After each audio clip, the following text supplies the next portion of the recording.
자, 오늘 읽은 우리 마가복음 15장 1절에서 15절 말씀해 보면 대제사장들과 그 무리들이 예수님을 재빨리 빨리 처리해 버려야지 반대파들이나 아니면 예수님을 그때 당시 선지자로 여겼던 사람들도 많았거든요. 그래서 빨리 처리하기 위해서 얼마나 분주하게 움직였는지가 오늘 말씀을 통해서 보면 알 수가 있습니다. 자, 먼저 1절에 보면요. 지금 예수님을 한밤중에 잡아와서 이제 새벽 시간이 되었어요. 그래서 여기 1절에 보니까 새벽에 대제사장들이 그렇게 돼 있죠. 그래서 여기 말하는 새벽은 동이 터오는 그 새벽이 아니고 완전 깜깜한 그 새벽을 말하는 겁니다. 자, 그래서 예수님을 붙잡아 오고 그 대제사장 가야바 그쪽 사람들하고 급하게 재판도 아닌 재판을 하고 난 다음에 예수님이 하나님의 아들이라 하니까 죽일 자다 막 이래가지고 지금 또 자기들 손으로는 예수님을 죽일 수가 없으니까 빌라도에게로 끌고 가게 됩니다. 자, 그래도 제가 전에도 한번 간단히 설명드렸지만은 이 사람들이 왜 빌라도 앞에 끌어가려고 했는가 하면은 예수님은 자기들이 함부로 죽일 수가 없는 상태였어요. 그리고 제가 전에도 말씀드렸지만은 이때 당시 이스라엘은 로마의 속국이잖아요. 피지배 민족이었기 때문에 치안권이나 사용권 이런 걸 행사할 수가 없어요. 그걸 행사하면은 법 질서를 자기들이 그렇게 관리하는 것밖에 안 되잖아요. 그러니까 예를 들어서 설명해 보면은 그때 당시 로마 사람들이 그 피지배 민족들이 이렇게 사형권이나 이렇게 사람의 목숨을 함부로 하지 못하게 한 이유가 뭔가 하면은 그 사람들의 목숨을 지켜주기 위해서 그런 게 아니에요. 자, 예를 들어서 로마 시대든 우리나라 일제 시대 때든 아무리 그 나라 민족성이 훌륭하다고 해도 나쁜 놈들은 꼭 있어요. 배신자들 있고 이완용이 같은 그런 친일파들은 항상 있단 말이에요. 자, 그런데 어떤 강대국이 어떤 나라를 잡아먹었는데 그 나라를 통치하기 위해서는 반드시 그 나라의 빠삭한 정보원이 배신자가 있어야 된단 말이에요. 그런데 그 사람들은 누구의 미움을 제일 많이 받겠어요? 자기 동족들의 미움을 받잖아요. 그런데 그런 사람을 막 함부로 죽일 수 있도록 가만히 두면은 어떻게 되겠어요? 로마 제국에 필요한 사람들을 그 피지배 민족들 항상 반감을 가지고 있는 사람들이 당연히 자기 나라를 빼앗겼는데 어떻게 반감을 안 가지고 있겠어요? 그런 사람들이 자기들의 도움이 되는 사람들을 다 몰래 죽이고 암살하고 그러면은 지배하기가 점점 힘들어지잖아요. 그러니까 그래서 여러분 성경에도 보면 나오지만은 빌라도도 한 번씩 이스라엘 백성들 길을 꺾어놓기 위해서 사람들을 학살하고 그랬습니다. 한두 명 죽인 게 아니고 몇백 명씩 막 그렇게 학살을 하고 그랬단 말이에요. 자, 그래서 예수님을 그때 당시 이 사람들이 몰래 죽일 수도 있었죠. 왜 그렇게 못했는가 하면은 예수님은 이미 3년 동안 온 유대 지역 그리고 심지어 예수님 당시 때 역사의 기록을 보면 예수님을 따르지 않았던 사람들의 기록조차에도 예수라는 사람이 나타나서 수많은 기적을 베풀고 사람들로부터 많은 관심을 받았다. 그런 기록들이 역사의 기록이 남아있단 말이에요. 그걸 하루 이틀 3일 3달 이렇게 한 게 아니고 3년 동안 했으니까 예수님은 너무너무 많이 알려진 사람이란 말이에요. 가뜩이나 사형권 누구를 죽이는 걸 함부로 할 수 없는데 더구나 예수님 같이 알려진 사람을 자기들 멋대로 죽이면 어떻게 되겠어요? 이게 나중에 큰 문제가 생겨. 빌라도가 또 한 번 칼 빼들고 또 한 번 그냥 대제사장이고 뭐고 성전이고 한번 다 피바다를 만들어 버린단 말이에요. 자, 그래서 빌라도에게 데리고 가서 말이 합법적이지 이미 답은 다 정해놓고 빌라도를 그냥 몰아세우는 거죠. 빌라도는 이용당하는 거예요. 이용당하는 거. 그래서 빌라도 앞에 가서 합법적으로 예수님을 죽이기 위해서 겉으로는 합법적으로 예수님을 죽이기 위해서 그들이 대제사장 앞에 끌고 가는 겁니다. 참 빌라도 앞에 끌고 가는 거예요. 스데반을 죽일 때는 어떻게 했습니까? 스데반을 향한 분노가 극에 달해가지고 스데반은 그렇게 알려진 사람이 아니니까 그 자리에서 분노해서 돌로 쳐 죽여버렸잖아요. 근데 예수님은 지금 그렇게 할 수준의 상태를 이미 넘어섰고 빌라도도 예수님을 알았다 이런 말은 성경에 기록이 없지만은 빌라도가 그 유대 지역을 다스리면서 이 유대 지역에 대한 모든 정보가 빠삭했던 사람이에요. 아니 알기 싫어도 부하들이 계속 와서 보고를 하는데 어떻게 모르겠어요. 자, 다 알고 있었고 자, 여러분 여기도 보면 오늘 본문 말씀 10절 한번 보세요. 마가복음 15장 10절에도 나오지만은 이미 이 모든 전후 관계를 대충 알고 있는 빌라도가 예수님이 죄가 있어서 지금 사형하라고 막 이렇게 사람들이 막 몰아세우는 게 아니고 10절에 보면 뭐라고 돼 있습니까? 그가 대제사장들이 시기로 예수님이 그냥 막 너무 사람들의 인기를 많이 얻고 그러니까 사람들 가는 곳마다 센세이션을 이렇게 하니까 시기로 예수님을 넘겨준 줄 빌라도도 이미 알고 있는 거예요. 그러니까 이 사람들이 이렇게 지금 새벽에 그렇게 하는, 새벽부터 이렇게 예수님을 죽이기 위해서 하여튼 발에 불이 나도록 그렇게 지금 막 길길이 날뛰고 있는 거예요. 제가 오래전에 그 영화를 봐서 정확히 기억이 안 나는데, 패션 오브 크라이스트에도 보면은 예수님을 막 심판할 때, 그 니고데모로 나왔던 사람인가 아니면 무명의 바리새인인가가 누가 나와서 막 항의를 합니다. 아니, 지금 재판하는데 다른 대제사장들은 다 어디 갔습니까? 막 하면서 그 카드 장면이 얼핏 기억이 나는데, 제가 전에도 말씀드렸지만은 사형이나 이런 것과 관련된 재판을 이렇게 밤에 할 수가 없어요. 해서도 안 되고. 그리고 그때 공적인 대제사장들, 그 자리에 배석해야 될 사람들을 다 배석시켜 놓고 모든 사람이 가장 많이 모이는 곳에서 재판을 해야 됐단 말이에요. 그런데 지금 어떻습니까? 모든 게 하나도 하나님의 법대로 안 이루어지는 거예요. 율법의 가르침대로 하나도 안 이루어지는 거예요. 심지어 이 사람들이 예수님 비방했는 게 뭡니까? 너희들 밥 먹을 때 왜 손 안 씻냐, 이런 것까지 가지고도 막 비방하고 그랬잖아요.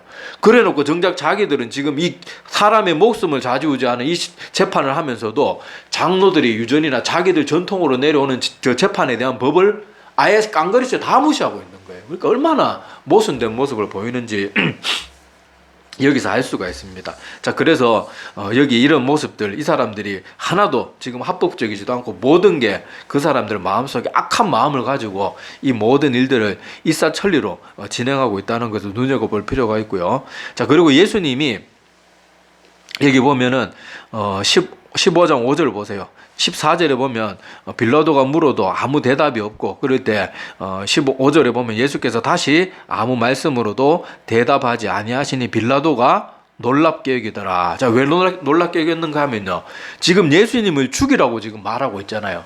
그런데 예수님은 이 사람들이 고발하는 말에 대해서 빌라도도 이 사람이 큰 죄가 없다는, 예수님이 큰 죄가 없다는 걸 알았거든요.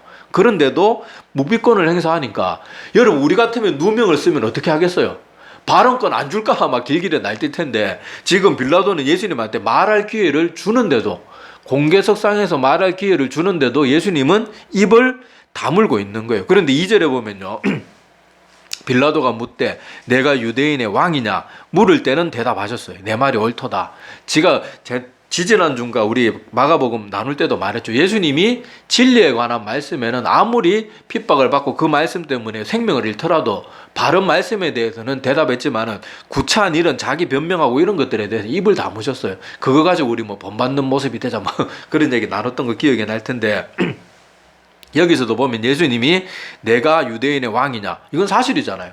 거기에 대해서는 그렇다고 대답하지만은 여기 4절과 5절에 나오는 건 자기에게 유리한 말을 해야 될 때, 이럴 때조차도 자기에 대해서는 그냥 대답하지 않고 그렇게 가만히 계시는 모습을 볼 수가 있습니다. 그러니까 빌라도가 더 이 사람은 정말 죄가 없는 사람이 맞구나 놀라울 정도로 그걸 깨닫게 된 거예요. 자, 그리고 또 눈여겨볼 것은 뭔가 하면요, 자 11절에 보면 대제사장들이 또 충동합니다. 11절 보면, 자 한번 같이 읽어봅시다. 11절. 자, 그러나 대제사장들이 무리를 충동했다고 나오죠. 자, 계속 읽을게요. 도리어 바라바를 놓아달라 하게 했다. 자, 그러니까 여기 11절에 보면 지금 무리들의 의견이 아니에요. 대제사장들이 어떻게 했다고요? 무리들을 충동질했고, 자, 그 사람들 입에 무슨 말을 담아줬어요? 바라바를 놓아주라, 놓아달라, 이 말을 입에 넣어준 거예요. 그러니까 제가 늘 반복되는 말이지만은요, 정신 바짝 차리고 깨어있지 않으면요, 이렇게 충동질하는 사람한테 충동질 당하다가 영원히 씻을 수 없는 죄를 지을 수 있다는 거 오늘 간략하게 다시 한번 복습하듯이 짚고 넘어갑시다. 자, 그래서 오늘 중간중간 살펴볼 내용들, 중요한 내용들은 그렇게 살펴보았고, 자, 오늘 말씀 속에서 우리가 봐야 될 교훈이 뭔가 하면요, 자, 빌라도가 분명히 예수님이 대제사장들이 시기로 넘겨준 줄을 분명히 알았어요. 그리고 예수님의 행동이나 말하는 그런 모든 것들을 보면서 빌라도는 매우 놀랐습니다. 그 어떤 죄수와 같지도 않았거든요. 그런데도 불구하고, 자, 빌라도는 처음에는 예수님을 놓아주려고 했었어요. 저는 이 부분 볼 때마다 참 빌라도가 안타까워요, 사실 인간적으로.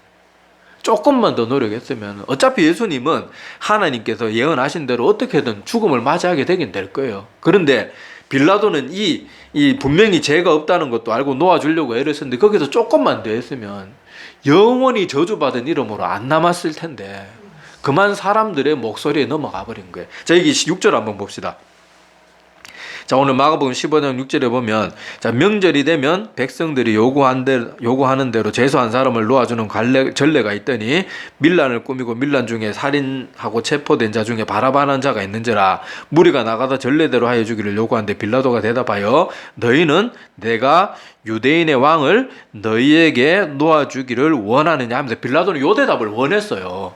아무리 여러분 악한 사람도요, 죄 없는 사람을 죽이는 건 진짜 사이코패스가 아니고는 그 정말 쉬운 게 아니거든요. 빌라도도 예수님이 분명히, 예수님 누가 봐도 예수님은 죄가 없는 사람이란 그 표정만 봐도 알 수 있었을 거예요. 그러니까 빌라도는 그렇게 놓아주려고 이렇게 대답을 유도하면서까지 질문했음에도 불구하고 아까 그 우리 읽었던 11절의 말씀처럼 대제사장들이 무리를 충동질했고 또 바라바를 놓아달라고 입에 말을 담아주죠. 그러니까 그대로 했는 그 무리들의 거센 저항 때문에 결국 예수님을 십자가에 못 박도록 내어주는 거예요.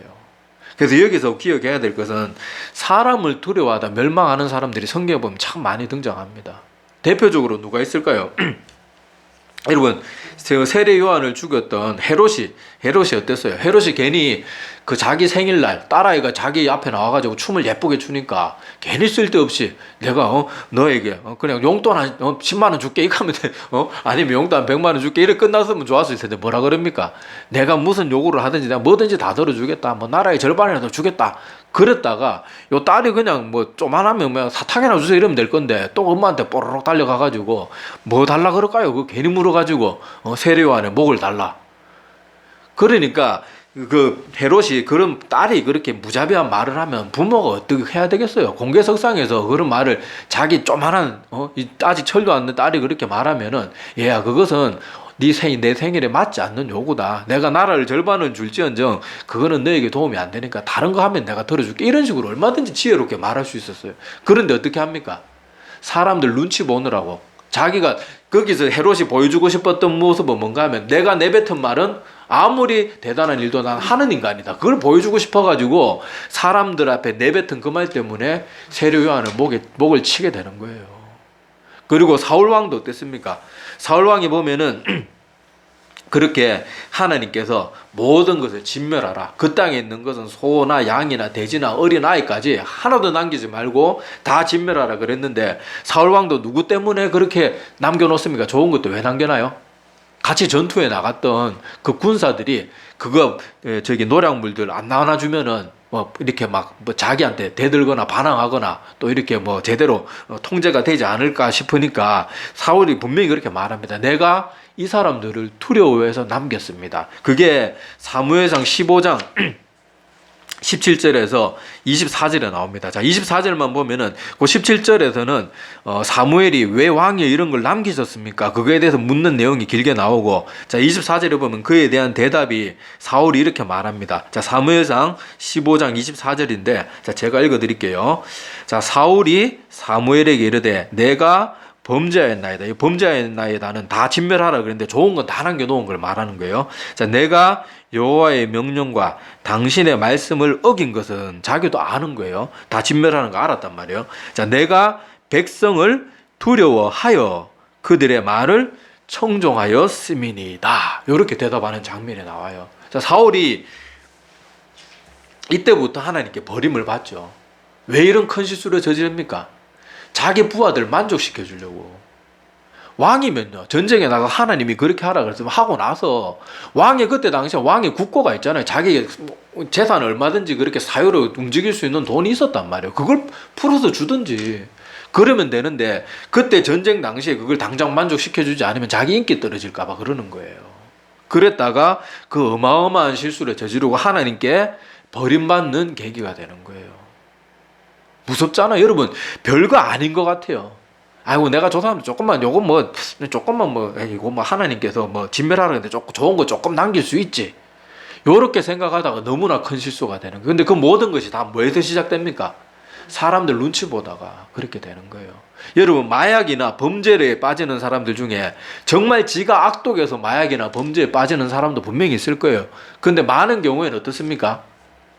자기 주변에 어울리는 친구들이 어느 정도 이제 마음을 흉금을 털어놓은 정도가 되니까 어느 날 갑자기 말하는 거야. 야, 우리 다 마약하는데, 야, 마약 해보니까 진짜 별나라 가는 것 같더라. 너도 한번 해봐라. 그러면 아이고 야 니들이 아무리 친해도 나한테 그런 거 권하는 건 좀 아닌 것 같다. 나는 하기 싫다. 그러면 되는데 괜히 내가 여기서 그래 쟤들이 말하는 거 안 들어주면은 괜히 의리 없는 거. 의리 같이 마약하는 게 무슨 의리입니까? 같이 망하는 길이지. 그런 식으로 다른 사람들 아무것도 아닌 눈치 때문에 마약에 빠져들고 큰 범죄에 빠져들고 그렇게 되는 거예요. 많은 사람들이 별거 아니라고 생각하고 요 정도는 아무것도 아니겠지. 이 정도는 괜찮을 거야. 그러면서 생각하다가 별거 아닌 다른 사람들 한두 마디를 듣다가 보면은 빌라도처럼 되고 사울왕처럼 되고 헤롯처럼 되는 거예요. 많은 사람들이 은혜 받으면요. 사단이 자꾸 주변 사람들을 이렇게 자꾸 걸고 넘어져 가지고 자꾸 안 믿는 쪽으로 못 믿는 쪽으로 자꾸 그렇게 유도하는 걸 봅니다. 제가 전에 제가 예전에 막 사역 오래전에 그러니까 사역 초창기 때 제가 청년부 때 제가 가르쳤던 제자 중에 한 명이 하여튼 예배 뭐 평소와 다르게 하여튼 뭐 이렇게 평소에는 맨날 예배 시간에 졸고 그러던 친구였는데 하여튼 어느 날 뭐 한 달, 두 달 이렇게 지나가면서 이렇게 말씀을 점점 또 열심히 듣더니 진짜 갑자기 은혜를 확 받아가지고 애가 완전히 변한 거예요. 그런데 얘가 그때 예전에 만나던 친구들을 끊지는 못하는 거예요. 그래서 하루는 평소에 얘가 은혜 받고 한 몇 달 예배 잘 드리고 막 뜨겁게 예배 드리던 애인데 자꾸 졸아요. 자꾸 예배 시간 계속 졸고 자꾸 몇 주 동안 그러더라고. 그래갖고 야 너 요새 은혜 받고 완전히 그렇게 말투도 바뀌고 너 완전히 변화됐던 애가 도대체 무슨 일이냐 내가 따로 부르라고 조용히 물어봤어요. 분명히 뭐가 있거든요. 그래서 솔직하게 또 얘기를 하더라고요. 자기가 친구들하고 나이트클럽 갔다 친구들이 다 가자 그러는데 아이고 내가 오래 사귀었던 친구들 계속 가는데 내가 그동안 내가 은혜 받고 자꾸 그 친구들 멀리 했더니 좀 내가 너무 미안해가지고 요 몇 주간 주말마다 좀 그렇게 술도 먹고 그랬다 그러더라고요. 그래서 제가 말했습니다. 야 물에 빠져가는 사람 구하려면 네가 물에 뛰어들어야 되는 게 아니고 너부터 뭐 몸에 줄을 묶어 놓든지 뭘 너부터 안전을 확보하고 그 다음에 그 애들을 끌어들일 수 있도록 해야지. 네가 거기 같이 빠져들면 같이 죽는 거야 임마. 그렇게 내가 그때 막 타일렀던 그런 기억이 나요. 그리고 그 친구가 그 말을 듣고 깨달았는지 그 뒤로는 믿음 생활 잘했습니다. 그리고 군대도 안 가게 되었는데 군복무를 대신 해외 봉사활동을 하면서 아주 신앙생활을 잘한 친구가 있었어요. 그래서 나중에는 결혼도 아주 좋은 사람 만나서 결혼도 잘하고 그래 됐는데 보세요. 은혜 받으면요. 그 친구가 만약에 제가 그냥 관심 없고 그냥 내버려 두고 계속 어울리게 놔뒀다 그러면 어떻게 되겠어요? 그냥 거기 물 흘러가듯이 흘러가가지고 맞아 나 같은 게 뭐 은혜 받았다고 그러면서 또 그냥 세상 즐기다가 그냥 받았던 은혜 다 까먹어버리고 그냥 멸망의 길로 가는 거예요. 그렇지만은 다행히도 하나님이 그 영혼에게 하나님의 말씀이나 경고를 들을 수 있는 나를 경고의 통로로 사용해가지고 그 영혼을 만져주시는데 그 친구도 하나님의 말씀을 들었을 때 아하 이건 아니다 깨닫고 돌이키니까 하나님이 길을 열어주시는 거예요. 그리고 그 다음에 그 친구가 얼마나 기특하고 철있게 모든 것을 성숙하게 모든 걸 해나갔는지 몰라요. 그러니까 모든 결혼이나 뭐 직장 문제도요. 다 막 탄탄대로로 그냥 걔가 뭐 모든 게 너무 잘 되는 걸 제가 봤어요. 그렇게 하는 걸 보면 알 수 있듯이 우리가 아무것도 아니거라고 생각하고 이 정도는 괜찮다고 생각하는 것들 중에 우리의 영혼을 영원히 망치는 게 항상 스며들어올 수 있다는 것을 꼭 기억을 해야 됩니다. 그리고는 사람 눈치 보는 것 때문에 하나님과의 이 관계에 있어서 하나님을 실망시키는 그런 일들을 하지 않기 위해서 애를 써야 돼요. 그리고 그런 애매한 상황 가운데 빠지지 않으려면 제일 좋은 건 뭐겠어요? 그런 유혹을 자꾸 주는 사람들과의 관계를 끊으면 되는 거예요. 그런 자리에 안 가면 되는 거예요. 자꾸 그런 사람들을 만나고 그런 사람들하고 자꾸 연결고리를 만드니까 자꾸 그렇게 이건 아닌 걸 알면서도 그런 그런 쪽으로 갈 수밖에 없는 그 길을 자꾸 가게 되는 거예요. 자꾸 그런 관계들을 끊지 않으니까. 그래서 우리가 오늘 이 말씀을 통해서 빌라도의 모습을 보면서 우리가 기억해야 됩니다. 그런데 오늘 이거와 반대로 성경 말씀해 보면요. 아무리 힘들고 어려운 가운데서도 믿음의 결단을 했던 사람들의 또 좋은 본이 있어요. 자, 그런 대표적인 사람들로 다니엘과 다니엘의 세 친구들 있잖아요. 다니엘과 다니엘의 세 친구들은 처음에 포로로 잡혀갔을 때도 왕이 주는 음식은 아무것도 안 하고 먹어야 되잖아요. 포로인데. 거기서 말 한마디 까딱 잘못했다가는 목이 날아갈 수 있는데 그래도 뭐라 그럽니까? 우리는 우상 앞에 드려진 고기는 먹을 수 없습니다. 우리에게 채식을 주십시오. 그러니까 하나님이 또 지혜를 주시잖아요. 야, 그런데 황관장이 좀 착했던 사람인 것 같아요. 이것들이 어디 뭐 먹니 안 먹니 말이 많아. 이거 다 데리고 나가서 죽여버려. 이랬을 수도 있는데 황관장은 야, 그러면 내 목이 달아난다. 그렇게 말하니까 또 다니엘과 세 친구들이 하나님이 지혜를 주셔가지고 그러면 테스트를 한번 해보십시오. 저희들이 10일간 채소만 먹어가지고 고기 먹는 친구들보다 더 못하거나 그렇게 되면 우리 얼마든지 먹겠습니다. 그런데 하나님이 그렇게 지혜를 주고 함께 해주시니까 채소만 먹어도 막 얼굴에 더 빛이 나고 윤기가 나는 거예요. 그러니까 황관장도 어떻게 했어요? 황관장은 왕의 앞에 세우기 전까지 자기가 맡은 엘리트, 그러니까 피지배 민족들 중에 좀 똑똑하고 이렇게 뭐 쓸만한 애들을 최대한 잘 갖고 와가지고 왕 앞에 세워야 되거든요. 그 중에 왕이 마음에 드는 애들을 또 데리고 썼거든요. 그러니까 황관장은 자기가 고기 먹인 애들보다 다니엘과 세 친구들이 더 막 얼굴에 빛이 나고 그렇게 하니까 자기도 좋은 거예요. 그러니까 좋다, 잘 됐다, 너희들은 그래 마음껏 채소만 줄 테니까 그렇게 해라. 그래가지고 그렇게 했고, 또 나중에 다니엘의 세 친구는 또 어땠습니까? 너 왕의 금신상 앞에서 절하지 않으면 저 풀무불, 평소보다 7배나 뜨거운 풀무불에 다 던져 죽여버리겠다. 그러는데도 어떻게 합니까? 그때 만약에 왕의 눈치를 봤으면 어떻게 했겠어요? 아이고, 하나님 이번만 한번 좀 슬쩍 넘어가 주세요. 그래가지고 그렇게 했을지 모르는데, 그때는 다니엘의 세 친구들은 심지어 그렇게 해서, 여러분 한번 생각해 보세요. 내 앞에 작은 모닥불이 이렇게 타고 있어도 그 안에 들어가라 그러면 겁이 날 텐데, 풀무불 그 던져 넣는 옆에 군사가 같이 그냥 옆에 가서 밀어 넣는 군사가 타 죽을 정도로 뜨거운 물이었는데 그거 보면 얼마나 두렵겠어요. 그런데도 다니엘의 세 친구들은 어떻게 했습니까? 사람 두려워하지 않는 거예요. 그러니까 하나님께 사랑을 받게 되는 겁니다. 그리고 우리가 뭐 성경 구약에 보면은 히브리 산파들도 하나님을 두려워해가지고 히브리 아기들 나오면 남자애들 다 죽이라 그랬는데 어떻게 해요? 안 죽이고 살려주잖아요.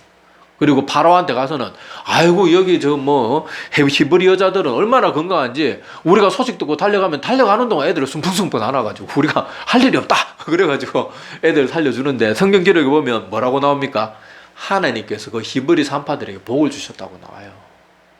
하나님 두려워하니까. 그리고 또 라합과 같은 기생 라합, 말이 기생이죠. 성경 원문에 보면 창녀 라합입니다. 모멸로 팔던 그런 천한 여자에게도 하나님을 두려워해서 그 정탐꾼 3명을 숨겨주잖아요. 그러니까 하나님이 라합의 핏줄에서 예수 그리스도가 나오게 하시는 거예요. 사람 눈치 보고, 사람들 자기 나라의 군사들 눈치 보는 그런 거 다 그런 것보다도 하나님을 두려워할 줄 아니까 그렇게 되는 거예요. 그리고 여러분, 이스라엘 백성들이 저 가나안 땅에 들어갈 때도 기브온 족속 아실 거예요. 구약 읽으면 기브온 족속들을 기억나시는 분이 있을 텐데, 기브온 족속은 강대국 중에 한 나라였습니다. 군사력이 뛰어난 나라 중에 하나였어가지고 그들이 이스라엘에게 가서 항복했다는 말을 듣고 다른 민족들이 굉장히 놀랬다고 성경에 기록이 되어 있어요. 근데 그 기브온 족속은 왜 그랬어요? 이스라엘 백성들이 광야에서 했던 여러 가지 일과 여리고성 전투 이런 얘기를 듣고는, 야, 저 민족은 정말로 두려운 하나님의 능력이 함께하는 민족이구나. 우리가 가서 괜히 칼싸움 했다가는 우리는 다 죽고 만다. 하나님을 두려워할 줄 알게 된 거예요. 그래서 기브온 족속은 자기들의 사실 자기들의 군사력만 보면요, 이스라엘 12번도 더 멸망시키고도 남을 그런 군사력이 대단한 민족이었단 말이에요. 그런데도 불구하고 이스라엘 민족 밑에 가서 무릎 꿇잖아요. 그리고 가서 뭐 합니까? 물 깃고 나무 패고 노예로 살았단 말이에요. 근데 여러분, 성경 기록에 나중에 사울왕 시대 때 가서 어떤 일이 있었는가 하면, 사울왕은 좀 극우주의자였는지 뭔지 모르는데 기브온 족속들을 분명히 하나님의 맹세를 해가지고 그들을 살려주겠다고 했는데 사울왕은 그들을 막 학살을 했습니다. 그러니까 하나님이 어떻게 해요? 이스라엘 땅에 비를 안 보내주시는 거예요. 그래갖고 다윗이 기도해보고 하니까 사울왕이 기브온 족속 학살했던 그 일 때문에 하나님께서 그 벌을 내리고 있다는 걸 알고 나중에 사울왕의 후손들을 그렇게 처형을 하잖아요. 그때 하나님께서 비로소 그렇게 다시 하늘 문을 열어주셨다고 성경에 나오는데 보세요. 기본이 하나님을 두려워하고 자기들이 군사력도 처음 얼마든지 이스라엘 백성들을 무너뜨리려면 현실적으로는 얼마든지 강한 힘이 있었지만은 하나님을 두려워하고 그 밑에 와서 노예로 그렇게 들어왔지만은 하나님은 기본 족속에 잊어서요, 안 잊으세요? 안 잊는 거예요. 하나님을 두려워하니까. 그 어떤 사람들이 힘이나 그런 것보다 하나님을 두려워하니까 이방 민족들까지도 하나님의 품에 들어오면 하나님은 지켜주시는 거예요. 얼마나 감사한 하나님의 모습입니까? 우리도 사실 이방인이잖아요. 우리도 다 이방인이란 말이에요. 이스라엘 백성이 아니잖아요. 우리는 이런 하나님의 사랑이 있으니까 우리가 지금 이렇게 하나님의 백성이 되어서 이방인임에도 불구하고 이렇게 수요일 날 모여서 예배 드릴 수 있는 거예요. 그래서 오늘 말씀에 특별히 제가 중간중간 짧은 한 말씀 눈여겨볼 것도 이렇게 말씀드렸지만은 특별히 오늘 제일 눈여겨볼 것은 이 빌라도가 영원히 저주받는 이 안 좋은 예수님을 십자가에 못 박는 결정을 하게 된 이유가 바로 사람 눈치 보다가 아무것도 아닌 거 조금 그냥 자기가 조금만 더 꾀를 쓰든지 했으면은 야 새벽 중에 왜 날려 이것들이 하면서 자기 군사들 동원해서 나중에 와 막 그런 식으로 잠깐 물릴 수도 있었고 아니면 자기 군사력 동원해서 밀란 일어나려고 해도 얼마든지 지혜롭게 말할 수 있어요. 새벽에 이런 거 하는 거 아니야. 누가 새벽에 지금 나 자는데 와가지고 이것들 감히 니들이 막 얼마든지 그렇게 할 수 있었단 말이에요. 나중에 와라. 며칠 뒤에 와라. 이렇게 할 수 있었는데 사람들 막 지금 고래고래 소리 지르고 대제사장들이 사람들 막 선동해가지고 막 소리 지르게 만들고 가이사의 충신이 아니니다 막 그렇게 충동질하고 이러니까 이 빌라도는 영원히 저주받는 이름이 된 거예요. 그래서 저는 아까도 말했지만 빌라도가 예수님 풀어주려고요. 아무 죄가 없는 것 같다. 몇 번이나 이스라엘 백성들 앞에 나가서 다시 말하고 그래도 안 되니까 야, 이 유월절 다가오는데 야, 우리 유월절 다가올 때마다 죄수 하나씩 풀어주는 전례가 있지 않냐. 그러니까 잘 됐다. 예수라는 사람이 앞에 있지 않냐. 이 사람 크게 잘못한 것도 없는 것 같은데 이 사람 놔줄게. 그대로 했으면 되는데 그 사람들 눈치 때문에 생명의 주를 십자가에 못 박는 거예요. 자기 딴에는 나는 이 죄와 아무 상관없다고 손을 씻었지만 손 씻는다고 그게 됩니까? 안 되잖아요. 사도신경에까지 남아가지고 영원히 저주받는 이름이 되었잖아요. 우리도요 까딱 잘못하면 아무것도 아니라고 생각하는 사람들 눈치 보다가 거짓말하게 되고 다른 사람들하고 이런저런 분위기에 휩싸여가지고 허풍을 막 떨게 되고요. 우리 그런 경우 얼마나 많습니까? 괜히 사람들하고 이 말 저 말 하다가요 분위기 띄우려고 없는 말 슬쩍 지어내든지 뭐 부풀려서 만들어가지고 뭐 하든지 그리고 자기 입장 조금 난처하면은 그냥 사실대로 말하면 되고 모르면 모른다 알면 안다 그렇게 말하면 되는데 괜히 자기 자존심 때문에 막 어떻게든 막 어거지를 써가지고라도 막 이상하게 자기 주장을 막 통과시키려고 그러다가 실수한 게 얼마나 많아요. 근데 중요한 건 그렇게 하다가 우리가 자칫 잘못하다가는 영적인 일에까지 영원히 돌이킬 수 없는 잘못된 일을 할 수도 있다는 것도 우리가 기억하면서 내가 어떤 일을 당할 때 특히 곤란한 문제 앞에 직면했을 때 내가 하나님의 눈치를 보는 사람인지 사람의 눈치를 보는 사람인지 자기 자신을 잘 돌아봐야 됩니다. 그리고 우리의 판단은 기브온 족속같이 라합과 같이 그런 사람들처럼 지혜로운 결단을 내려야지 다니엘과 다니엘 세충과 같은 그런 하나님 편에선 결론을 내려야지 괜히 사람들 눈치 보다가 죄인 줄 알면서 죄 짓고 하지 말아야 되는 건 줄 알면서 하고 하지 말아야 될 말인 줄 알면서 하고 그러는 거 이제 제발 그만하기를 간절히 소망합니다. 예, 기도드리겠습니다.